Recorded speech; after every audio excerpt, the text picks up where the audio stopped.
Hi guys, welcome to How to Solutions YouTube channel. In today's video, I'm going to show you how you can make your account private on TikTok. Before getting into this video, must subscribe to our YouTube channel and click on the bell icon.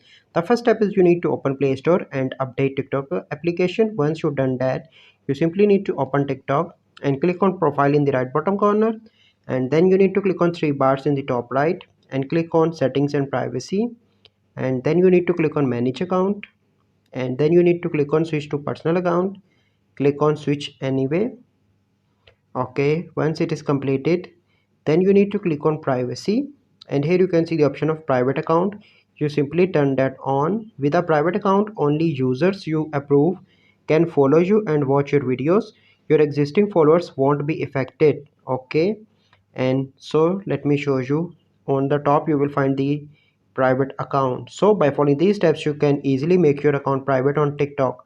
I hope you find this video helpful. If you find this video helpful, must like this video, subscribe to our YouTube channel for future videos. We'll see you in the next video. Thank you. Have a good day.